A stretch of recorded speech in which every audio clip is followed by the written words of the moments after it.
Tu te prépares pour l'entretien doctoral.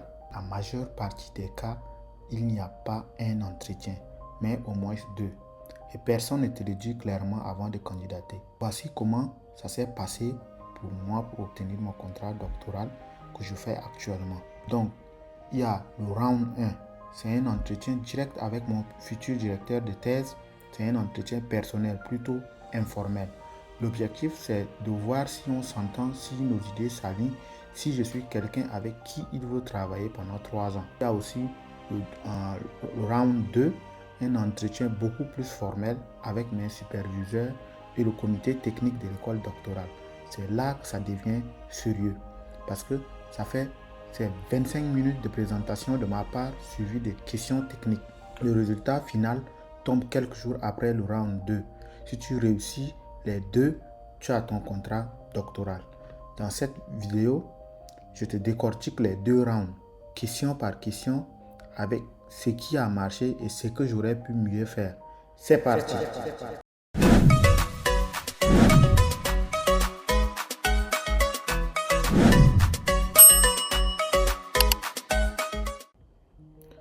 Alors, l'entretien numéro 1 avec le directeur de thèse. On a fait l'entretien, c'est en visio, environ 30 à 45 minutes. C'est lui contre moi, c'est pas un jury ni un comité. L'objectif réel de l'entretien est que le directeur veut savoir 3 choses. Qui tu es vraiment, si tes idées sont compatibles avec les siennes et surtout s'il a envie de travailler avec toi pendant 3 ans. Donc, il y a d'abord cette première partie qui peut durer peut-être 10 à 15 minutes, c'est la présentation personnelle. Donc, la première partie de l'entretien, c'est toi qui parles.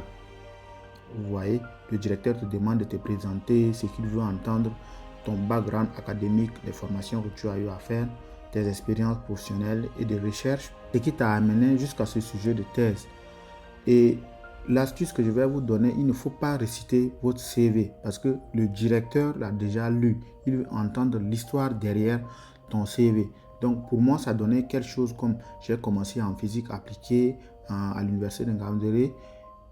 Ensuite, j'étais allé à l'Institut africain de sciences mathématiques, EMS Cameroun. J'ai découvert que mes vraies questions étaient en intelligence artificielle. Ensuite, j'ai fait un master ami au Sénégal et cela m'a ouvert les portes de faire un stage de recherche à l'école polytechnique fédérale de Lausanne en Suisse et cela m'a permis de faire vraiment de vraies recherches à l'échelle internationale. C'est ce parcours qui me mène à ce sujet aujourd'hui.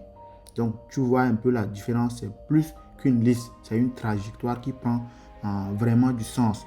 Maintenant, il y a la partie 2 de cet entretien, ça va durer peut-être 15 à 20 minutes.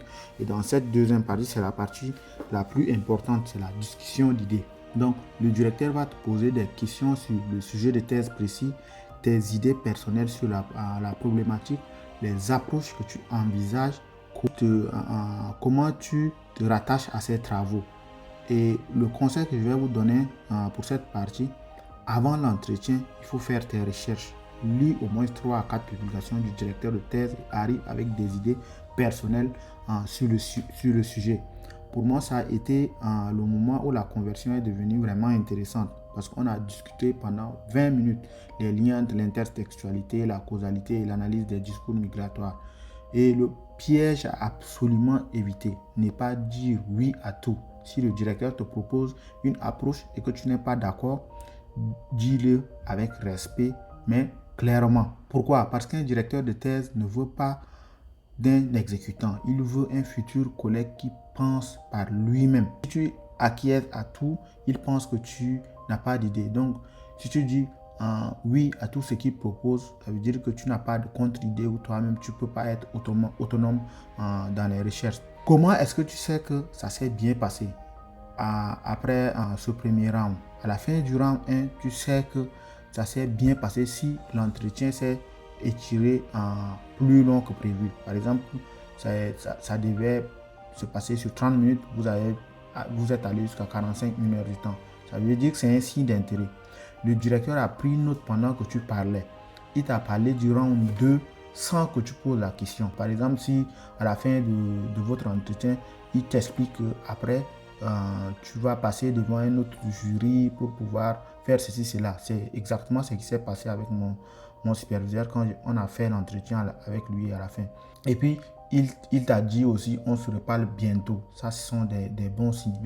Maintenant, il y aura le round 2. Ça veut dire quelques jours après le round 1, vous allez recevoir la convocation pour le round 2. Si votre premier entretien avec le superviseur s'est bien passé, vous allez avoir une convocation pour le round 2. Et c'est là où tout change. Maintenant, pour le round 2, cette fois, ce n'est plus une discussion sympa avec un futur collègue qui est ton directeur de thèse. C'est un vrai entretien devant un jury. Donc, par exemple, pour ma part, devant moi, c'est mes futurs directeurs de thèse, plus le comité technique de l'école doctorale. Donc, ça veut dire que plusieurs personnes, plusieurs experts du domaine. Donc, vous comprenez un peu. Donc, souvent, le round 2, ma part, c'était 25 minutes de présentation de ma part sur le projet de thèse en question. Et là, c'est moi qui parle sans interruption. Ça, c'est le premier temps. J'ai fait 25 minutes de présentation sur le projet de thèse que j'ai eu à postuler. Maintenant, il y a le temps 2, c'est des questions techniques du jury. Et là où ça peut durer peut-être 15 même à 20 minutes. Donc, comment tu peux structurer tes 25 minutes si tu te retrouves dans la même approche que l'approche que moi j'ai eu à suivre pour pouvoir être recruté. Donc, tu vas devoir structurer ton slide comme suit. Donc, slide 1 à 2, peut-être 2 minutes, qui tu es en très bref, 2 à 3 réalisations clés. Et maintenant, l'autre slide, le contexte scientifique du sujet, pourquoi c'est important, quels sont les enjeux actuels. Maintenant, l'autre slide, peut-être 6 à 8, l'état de l'art de ce qui a été déjà fait. Ça, vous pouvez juste mettre sur comme des grands traits les approches existantes que tu cites 5 à 6 références récentes. Et maintenant, tu passes à l'autre slide qui va être ton projet, la problématique, les objectifs, les hypothèses, la méthodologie envisagée. Et maintenant, le calendrier durant les 3 ans, par exemple, les grands traits de ce que vous allez vraiment réaliser durant les 3 ans et les impacts attendus, pourquoi cette thèse va faire avancer le domaine, par exemple, et ensuite les questions techniques. Après la présentation, c'est le moment redouté. Le jury va passer maintenant en quelque sorte à des échanges avec toi. C'est ça les questions techniques. Donc, par exemple, on va te poser une question genre pourquoi cette approche et pas une autre? Comment vas-tu évaluer tes résultats? Ou encore des questions qui seront d'ordre de faisabilité. Comment vas-tu obtenir tes données? Que feras-tu de ton hypothèse principale? Que feras-tu si par exemple ton hypothèse principale est invalidée? Ou bien encore des questions de positionnement qui sera en quelque sorte en quoi ton projet se distingue de tels travaux existants. Peut-être ils vont faire référence à un article de recherche ou une approche qu'un autre chercheur a déjà eu à faire. Ou bien as-tu lu les travaux de tel chercheur? Ou bien des questions pièges genre, et si tu n'obtiens pas ce contrat doctoral, que feras-tu? Pourquoi pas l'industrie qui paye mieux? En fait, tas de questions peuvent venir dans ce sens. Et moi, l'approche que je peux vous donner, par exemple, pour la question pourquoi pas l'industrie. Donc, vous pouvez juste dire en quelque sorte la vérité. Plusieurs camarades, amis, par exemple, plusieurs camarades de ma promotion, amis, sont partis chez Google Meta et d'autres, le salaire est meilleur. Mais je suis ici parce que je veux travailler sur des questions de recherche que l'industrie ne posera pas, sur des langues que l'industrie ne valorise pas. La recherche académique est l'endroit où je peux le faire. Donc, tu essaies en quelque sorte de répondre avec honnêteté, clarté, alignement avec la mission du labo. C'est ce qui marche le plus souvent. Maintenant, si tu ne sais pas répondre à une question, ça arrive et ça, ce n'est pas grave. Ce qu'il ne faut jamais faire, c'est inventer une réponse. Le jury voit toujours quand tu racontes n'importe quoi. Ce qu'il faut vraiment faire, c'est dire honnêtement. C'est une excellente question. Je ne maîtrise pas encore cet aspect, mais voici comment j'envisage d'y répondre pendant la thèse. L'humilité intellectuelle est valorisée dans le monde académique. La prétention est punie. Donc, après maintenant, quelques jours après ce round 2, vous allez recevoir le mail et c'est le résultat final. Et maintenant, moi, je vais vous montrer en quelque sorte le slide que moi j'ai utilisé pour pouvoir faire la présentation. Quand j'ai été invité pour le round 2, je vous montre ça très rapidement. Donc, voici un peu le slide que j'ai utilisé pour faire la présentation quand j'ai été invité pour le thèse de doctorat intertextualité et causalité pour le round 2. Donc j'ai mis le titre de la thèse, mon nom, en quelque sorte. Ça, c'est les ID qui font partie de la vie en question et les superviseurs que j'ai aussi ajouté leur nom. Donc j'ai commencé par mon background, master à African Master in Machine Intelligence, master coopérative. Donc j'ai commencé par mon background. J'ai aussi mis les bourses que j'ai eu à avoir après le stage de recherche que j'ai eu à faire à l'école polytechnique fédérale de Lausanne, où j'ai aussi expliqué maintenant mon expérience professionnelle dans le monde professionnel, ce que j'ai eu à faire, les papiers, les articles scientifiques que j'ai eu à publier en tant qu'auteur principal et co-auteur. Et puis maintenant, je passe vraiment à la présentation du projet de doctorat que j'ai eu à postuler dessus. Donc, c'est quoi le goal, les thèmes qui font partie, par exemple, du thèse de doctorat et le dual focus. Maintenant, motivation et alliement. Ma motivation et comment est-ce que mon projet est en lien avec le projet de doctorat que j'ai eu à postuler. Et puis, les objectifs scientifiques, la méthodologie, le roadmap que je vais suivre pour pouvoir aborder ce thème, en fait, le projet de doctorat. Ça, c'est méthodologie roadmap. Maintenant, pourquoi est-ce que je suis vraiment préparé ou je suis le bon candidat pour cette thèse de doctorat? Donc, j'ai des compétences en NLP pour low resource. J'ai fait le Human Evaluation. J'ai des expertises dans le domaine de LLM. J'ai des expertises dans le domaine de l'éthique, en AI, ainsi de suite. Donc, je suis en train de démontrer ici comment est-ce que je suis vraiment le candidat idéal pour ce projet de doctorat. Et maintenant, ma vision en termes de carrière, donc à court terme et à long terme, et je finis.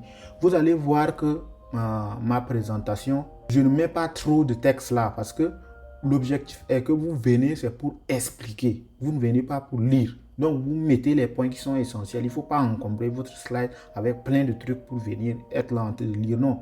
Vous venez, c'est des points essentiels que vous allez mettre et vous allez vous mettre à expliquer.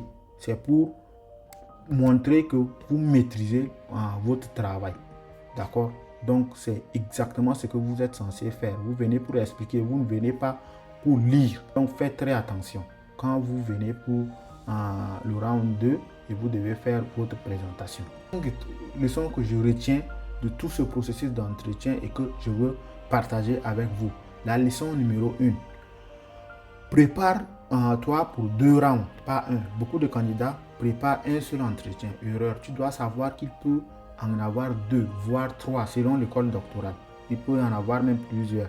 Donc, demande explicitement au directeur de thèse comment se passe le processus dans son école doctorale avant de candidater idéalement. Si en amont, vous avez réussi à établir un contact avec l'email de pré-contact, je pense que c'est vraiment idéal. Leçon numéro 2. Le round 1 n'est pas qu'un échauffement. Beaucoup pensent que le vrai entretien, c'est le round 2 devant le jury. Faux. Le round 1 est crucial. Si le directeur n'est pas convaincu au premier round, il ne te défendra pas devant le comité technique. Et sans son soutien, tu ne passes pas. Donc, le round 1 est vraiment primordial pour pouvoir arriver au round 2 de l'entretien. Leçon numéro 3. Arrive avec des idées propres. Les directeurs de thèse veulent des doctorants qui pensent par eux-mêmes, pas des exécutants. Avant l'entretien, il faut lire 3 à 4 publications du directeur et arrive avec des idées personnelles sur le sujet. Même si c'est imparfait, même si c'est partiellement faux, l'important c'est que tu essayes de démontrer que tu réfléchis par toi-même, que tu es quelqu'un d'indépendant. Tu peux travailler et proposer aussi des idées. Leçon numéro 4. L'humilité bat la prétention. Quand tu ne sais pas, il faut le dire. Quand tu hésites, exprime-le. Le jury préfère un candidat qui dit « je ne sais pas, mais voici comment je l'apprendrai » à un candidat qui invente. L'Académie valorise l'humilité intellectuelle. C'est même le cœur de la recherche. Reconnaître les limites de ce qu'on sait. Et vous allez voir que dans les articles scientifiques, il y aura toujours cette partie-là de limitation parce que la science est ouverte. Les recherches, c'est vraiment ouverte. Leçon numéro 5. Choisis aussi ton directeur de thèse. Tu choisis ton directeur. Beaucoup de candidats abordent les entretiens comme s'ils étaient en position de demande. Erreur de mindset. Donc, tu choisis aussi ton directeur de thèse. L'entretien est une conversation à double sens, vous voyez. Donc, tu évalues aussi ton futur directeur. Tu te demandes, est-ce que je peux travailler avec cette personne les 3 ans à venir? De la même manière où le directeur de thèse aussi se pose la question de savoir s'il pourra travailler avec toi dans les 3 ans à venir. Toi aussi, c'est pareil. Parce que si tu as un directeur de thèse toxique durant ton doctorat, ça ne va pas vraiment t'aider. Tu risques de rentrer dans la dépression parce que une thèse de doctorat, c'est un long chemin.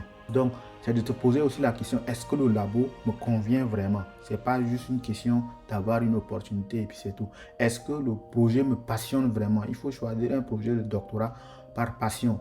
Pas juste parce que, bon, tu veux juste avoir quelque chose et puis partir. Si tu fais un truc de ce genre, tu vas finir ton doctorat et à la fin, tu vas te rendre compte, c'est comme si tu n'as absolument rien fait.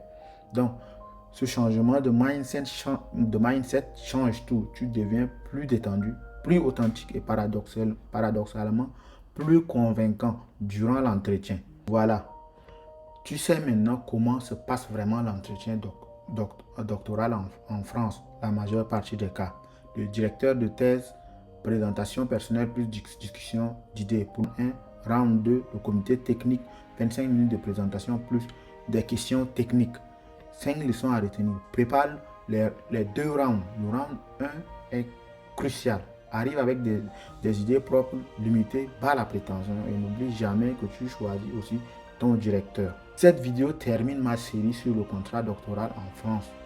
Du choix de la plateforme jusqu'à l'entretien final, tu as maintenant tous les outils. Si tu n'as pas vu les 4 vidéos précédentes, je te mets les liens en description. Et si la série t'a été utile, partage-la avec un étudiant africain qui en a besoin. Dis-moi en commentaire, qu'est-ce qui t'a le plus marqué dans cette série et quel sujet veux-tu que j'aborde ensuite sur Sakayo Tech. À très bientôt sur Sakayo Tech.